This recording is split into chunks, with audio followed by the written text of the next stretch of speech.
Ahlan wa sahlan wa marhaba, hujambo na karibu mwanagenzi au mtazamaji katika kipindi ukipendacho, kipindi cha uhondo wa fasihi, lugha na isimu jamii. Kumbuka kuwa ni kipindi ambacho kwacho tunaletea kila kaski kwa minajili ya kukuelimisha ili uweze kuyafahamu mambo yanayohusiana na lugha nyenzi, tasnia ya Kiswahili. Kipindi ambacho mwaletewa naye mwalimu Kubasu Wanyonyi, mwalimu aliyebobea katika lugha nyenzi, tasnia ya Kiswahili. Basi leo ikiwa ni tarehe ngapi?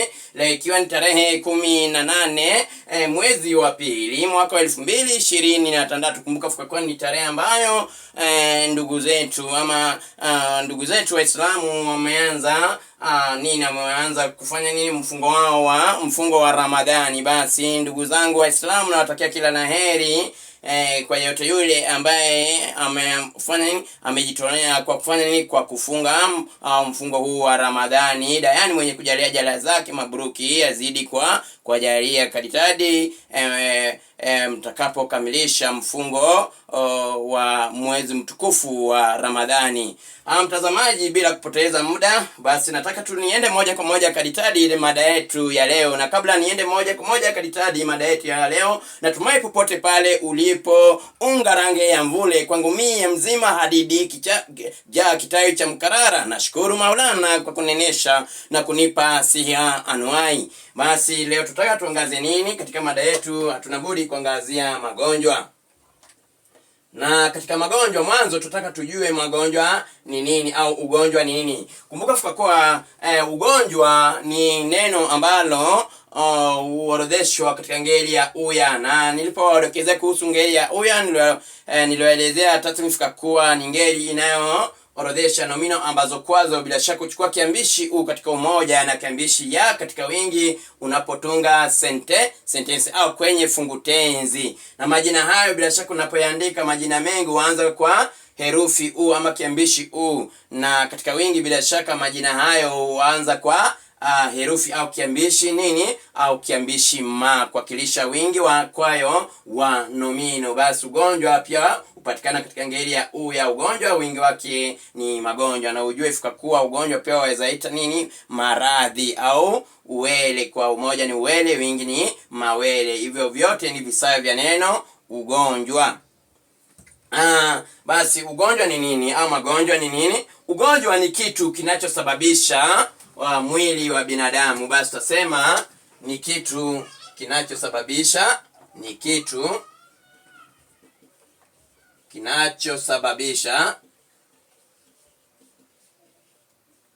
mwili wa mtu au mnyama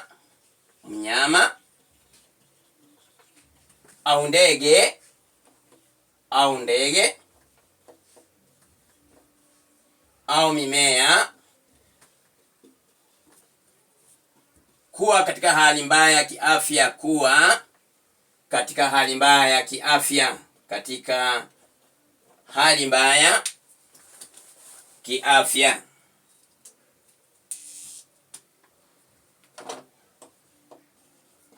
Hali mbaya kiafya.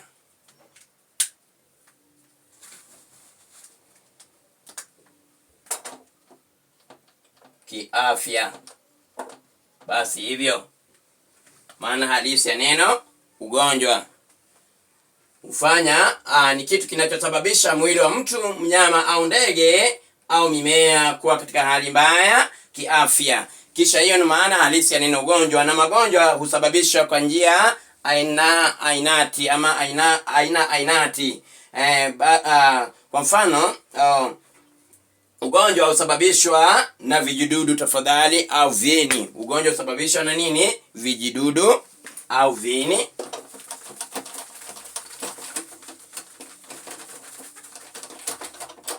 Husababishwa na vijidudu. Tuna hapa vijidudu au viini. Ugonjwa husababishwa na vijidudu au viini fulani katika mwili. Na bila shaka viini hivi mara nyingi tuwadokezea fika kuwa hupatikana katika hewa. Viini hupatikana katika hewa. Kana na hewa bila shaka viini hivi pia hupatikana katika maji. Tuna maji, tuna hewa. Kando na maji mtazamaji, vini vyenyewe pia vinaweza patikana katika chakula. Tuna chakula au makuli ukipenda mtazamaji. Na basi iwapo utaulizwa vini hupatikana wapi, useme vini vyenyewe hupatikana katika hewa, maji au chakula. Na kando na chakula kuna tunapata fika kuwa vini hivi bila shaka kuna jinsi ambavyo kwavyo usambazwa. Basi usambazwa pia vile vile kwa njia mbalimbali au njia tofauti. Na ukiangazia kwa upande utapata fika kuwa vini vivyo usambazwa kupitia njia kama vile ama zikiwemo kuumwa na mdudu. Waweza kuwa umeumwa na mdudu mtazamaji, kuumwa na mdudu. Kando na kuumwa na mdudu pia vini hivyo vinaweza sambazwa kupitia nini? Kupitia maji machafu ambayo labda kwa waweza kunywa maji machafu na huenda ukaambukizwa na vini vyenyewe na ukapata nini? Ukapata magonjwa husika. Na kando na maji machafu pia vini pia usambaza kupitia nini?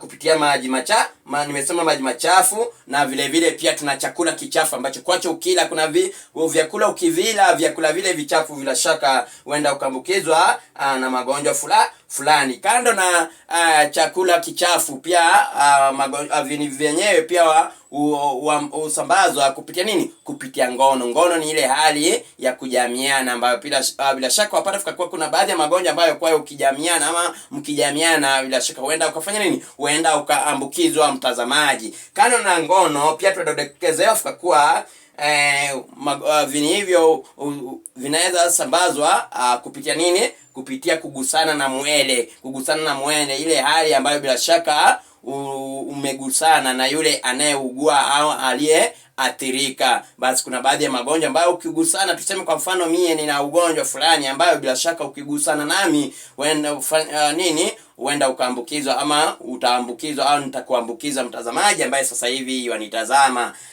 Kando na kugusana na mwele pia kuna uweza kusambazwa kupitia kuvuta hewa mbaya. Kuna yale magonjwa ambayo kwa bila shaka ikiwa niko nayo, kwa mfano tu niko nayo mimi mwathirika, basi nikikaa naye karibu bila shaka ujue fika kuwa unaweza pata unapovuta hewa mtazamaji ambaye sasa hivi yanitazama. Kwa mfano tu kuna ule ugonjwa ambao uliweza kuchipuka tutasema hapa nchini Kenya. Ugonjwa gani? Ugonjwa wa corona ambao bila shaka tulikuwa tunadokezea fika kwa ni ugonjwa ambao ungegusana hata na mwele ungefanya nini? Ungeambukizwa. Na vile vile pia ni ugonjwa ambao ulikuwa unaambukizwa kupitia nini? Kupitia hewa.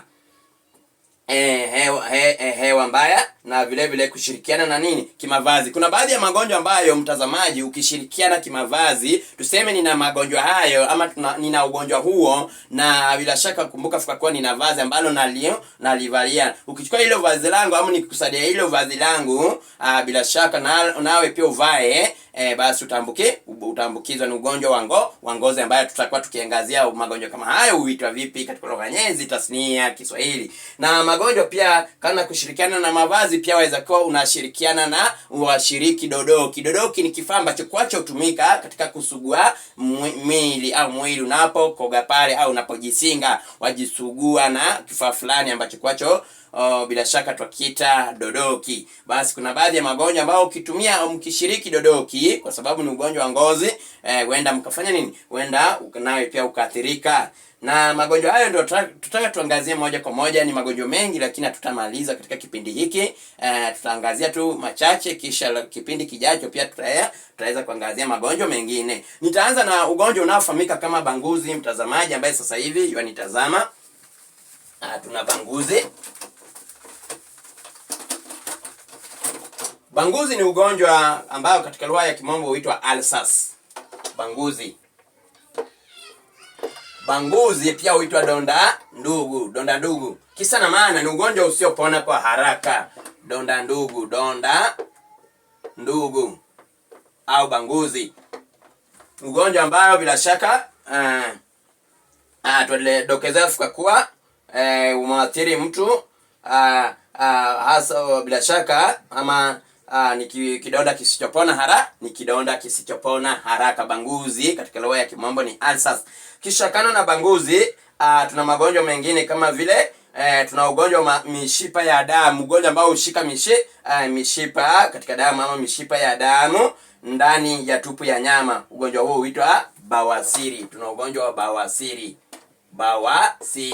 Nimesema bawasiri ni ugonjwa wa mishipa ya damu katika tupu ya nyama ama ndani ya tupu ya nyama, mtazamaji ambaye sasa hivi yanitazama. Kisha kana na bawasiri, tuna bolisukari. Bolisukari ni ugonjwa wa nini? Wa kupungua au kuzidi kwa sukari. Napata kwa mtu ana ugonjwa wa kupungua au kuzidi kwa nini? Au kuzidi kwa sukari. Basi ugonjwa huo huitwa bolisukari.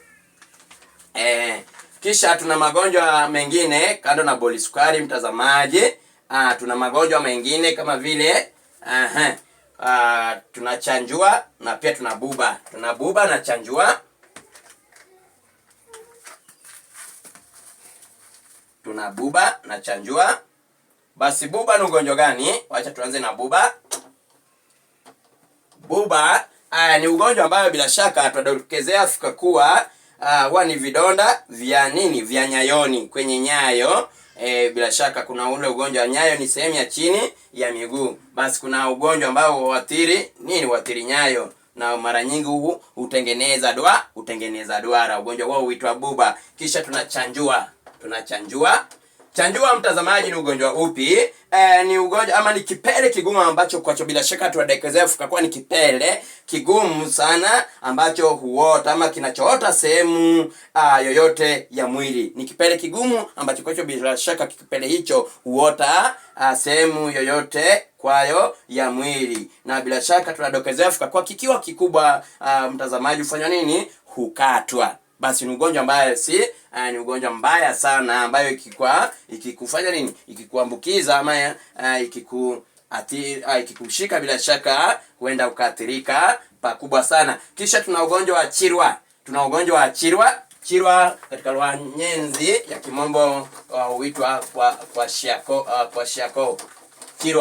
Chirwa ni ugonjwa wa utapiamlo ama ugonjwa wa tunasema utapiamlo wa kukosa lishe bora. Umekosa lishe bora, bila shaka utaambukizwa ugonjwa wa chirwa. Tunaita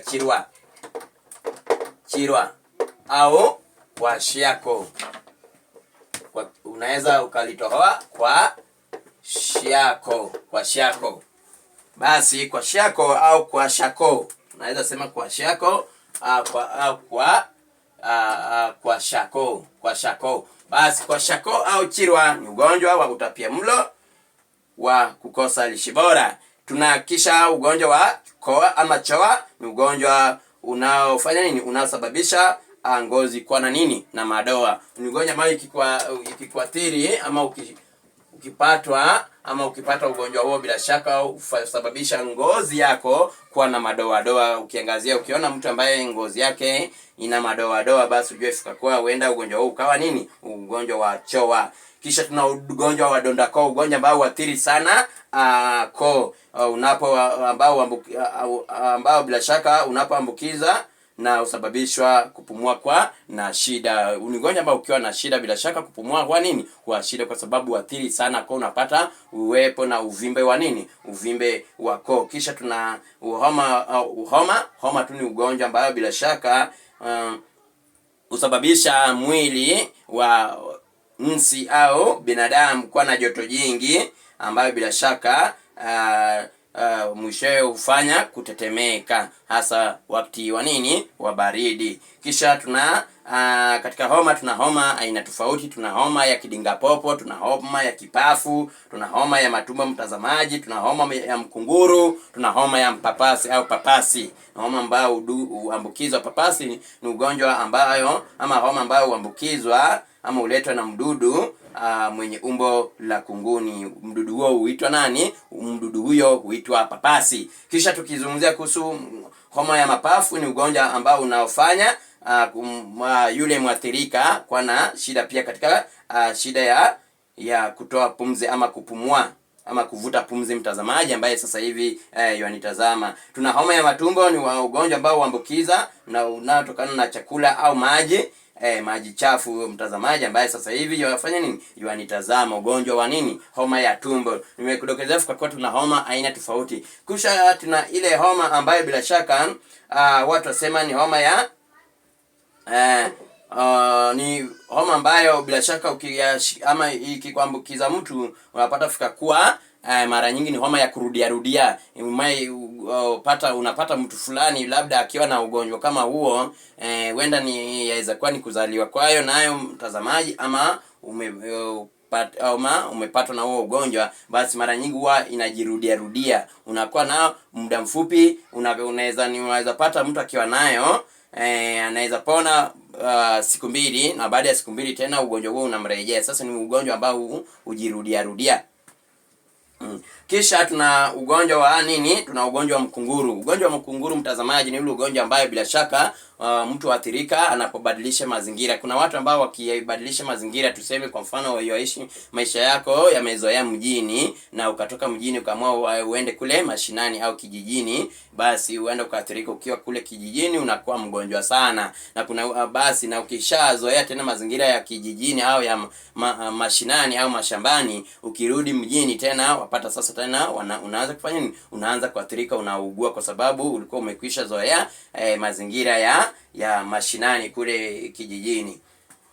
Huo ni ugonjwa wa mkunguru wa kubadilisha nini? Wa kubadilisha mazingira au makao.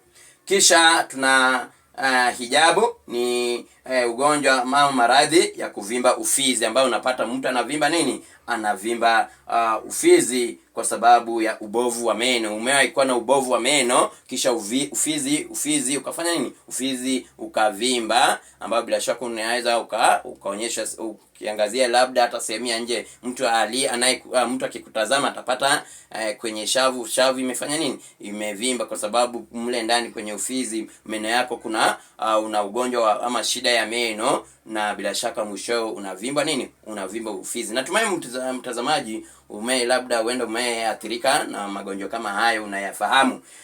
Kisha tuna ugonjwa wa jipu, ni ugonjwa ambao husababisha ngozi kuvimba kidogo, ama na uwemo na usaha ndani, na bila shaka tunaambiwa likiiva bila shaka ufanye nini? Hutobolewa. Huo ni ugonjwa wa jipu, ambaye kitambo tulikuwa tunadokezewa kwa kuwa labda ni ugonjwa ambao unasababisha tu nini tu ya watu labda usababishwa na mbwa wakati unapokula, labda ukiangaliwa sana, na hayo tu ni dhana tu ya watu, ambaye kwangu mimi sidhani kama ni ukweli. Kisha tuna kansa. Kansa ni ugonjwa wa saratani katika lugha nyenzi ya Kiswahili. Kansa ni saratani ukipenda. Basi huu ni ugonjwa ambao bila shaka ukikushika ama ukikuambukiza utapata fika kuwa utathirika zaidi. Kwa sababu gani? Watu wadokeza fika kuwa husababisha kukua ama kusiko kwa kawaida katika chembe au zisizo asili mwilini, na mara nyingi tunadokezea fika kuwa husababisha vidonda visivyopona haraka sana, mtazamaji ambaye sasa hivi yanitazama. Na ni ugonjwa ambao ukikushika sehemu za mwili, watu wengine itabidi ufanye nini? Sehemu hizo kwazo za mwili kukatwa. Kansa au saratani. Kisha tuna kaswende. Kaswende ni ugonjwa ambao pia huambukizwa ama husababishwa kwa kupitia ngono. Nilisema fika kuwa magonjwa husababishwa kwa njia tofauti. Basi huu ni ugonjwa unaotokana na zinaa, na huanza kwa kidonda umeni au ukeni, hatimaye husababisha kulika kwa sehemu hizo, hulika sana.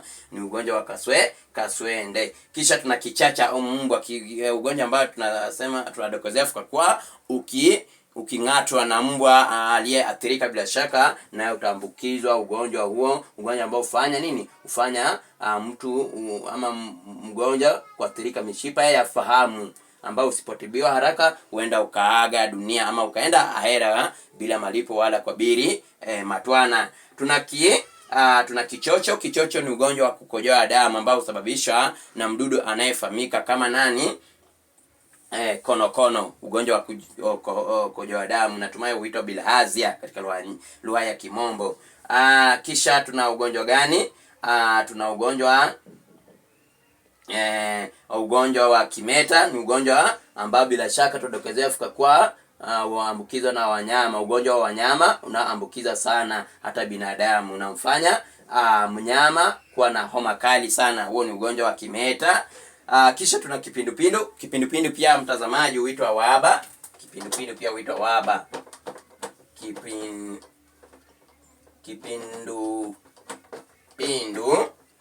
pia huitwa waba. Basi huu ni ugonjwa ambao bila shaka tunadokozea Afrika, kwa ni ugonjwa mbaya wa kuendesha na kutapika, mtazamaji, ambaye sasa hivi na huambukiza upesi sana, na usipotibiwa haraka huenda vile vile ukafanya nini, ukaaga dunia. Tukimalizia tuna ugonjwa kuna hali ya mgonjwa kujihisi kichwa kinapepesuka au kinazunguka. Ni ugonjwa ambayo ukikushika utapata fika kuwa huwa inafanya kichwa kupepesuka au kuzunguka, na bila shaka tutadekezea fika kuwa mwathirika hujihisi kana kwamba yataka kuanguka. Ugonjwa wa kisunzi au kipenda tunaweza ita kisulisuli, ugonjwa ambao husababisha kupepesuka au kichwa kuzunguka. Kisha tuna ugonjwa gani? Tuna ugonjwa wa pepo punda. Ni homa kali inayofanya mtu kupinduka, mtazamaji ambaye sasa hivi yafanya nini, yanitazama. Tuna magonjwa mengi ambayo sitayakamilisha kwa sababu ya muda. Labda tu magonjwa hayo labda nitakuwa nini tu kwenye orodha kidogo. Tuna ugonjwa gani? Tuna ugonjwa wa kiwewe. Ugonjwa wa kiwewe ambao bila shaka pia ni ugonjwa hatari sana, huitwa trauma. Trauma ni kiwewe. Kisha tuna hijabu au kiseyeye. Hijabu au kiseyeye ambayo bila shaka katika lugha ya Kimombo mwaita scurvy. Kando na scurvy ama kiseyeye, tuna ugonjwa gani? Tuna ugonjwa wa nini? Typhoid ama homa tumbo, yani typhoid. Tuna magonjwa mengi sana mtazamaji ambaye hatuwezi tukayakamilisha. Tuna pangusa au kaswende nilioelezea. Syphilis katika lugha ya Kiswahili, lugha ya Kimombo ni syphilis, kaswende. Alafu nikimalizia tuna ugonjwa fulani ambao pia dokezea Afrika kuwa huambukizwa kutokana na ngono, ambaye ugonjwa huu huitwa kisonono, ugonjwa ambao hutoka na usaha katika ume au uke, na pia hulika sehemu hiyo, hulika usababishwa kupitia ngono. Tuna magonjwa mengi sana. Tuna malaria na tuna malale. Malale ni ugonjwa ambao husababishwa, ambayo mtu akiambukizwa hufanya nini? Mara nyingi hulalala. Ukiona mwenzako yopenda kulala, mtazamaji, jua huenda ameathirika na huo ugonjwa wa malale, ugonjwa wa kulalalala, na usababisha na mdudu anayefahamika kama mbung'o. Malale katika lugha ya Kimombo huitwa sleeping sickness. Ugonjwa wa malale husababishwa na mdudu anayefahamika kama mbung'o. Mbung'o ni sesefly.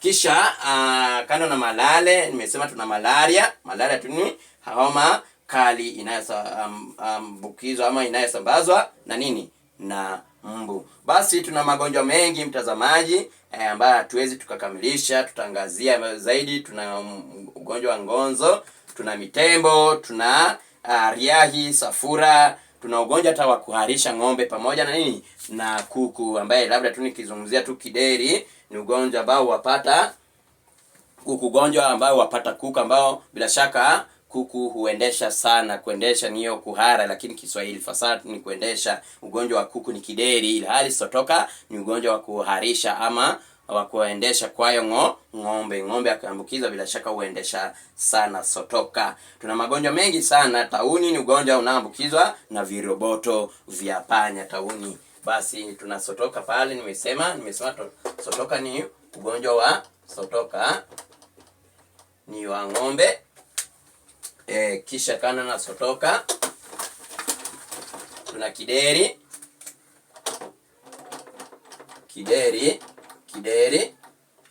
Kideri ni ugonjwa wa kuku. Kisha kideri, nimesema tuna kideri. Alafu tuna ugonjwa wa tauni. Tauni ni ugonjwa unaosababishwa na kiroboto wa panya. Basi tauni ni ugonjwa ambao bila shaka nimekodokezea kwa usababishwa ama maambukizo na viroboto vya nini? Vya panya. Tauni, basi usizoe kukaa sana na panya. Tuna magonjwa mengi sana. Tuna surua, ugonjwa unaofanya pele maungoni, na pele zenyewe huwa na nini? Maji, na huleta homa kali. Tuna magonjwa mengi ambayo mtazamaji, kulingana na kwa sababu muda umeipa kisogo, tutaangazia magonjwa kama vile ukimwi, ukoma, upele na magonjwa mengine mengi kama vile tezi, ugonjwa wa kupoza na mengineyo. Basi mimi nashukuru kwa kuwa nami, kwa kutega masikio yako na kuketi kitako, na bila shaka ili kuweza kujifunza kujifunza magonjwa ama mambo mengi yanayohusiana na lugha nyenzi, tasnia, Kiswahili. Na basi kaditadi tamati na ngangu na shusha kwa mhanjamu kedekede mtimani mwangu. Natumai dayani mwenye kujalia jala zake mabruki akijalia, bila shaka neema zake tola tutazidi kufalikiana inshallah. Uwe na wakati usiokuwa na bugudha wala mishemishe. Na nikikamilisha kwa msemo usemao vipi? Msemo usemao fika kwa mtakacha mvunguni shati ainami. Basi ukitaka kufaulu katika jambo fulani, shati ujitahidi, ja mchwa ajegaye kidurusi kwa uderere. Mtazamaji wa salamu.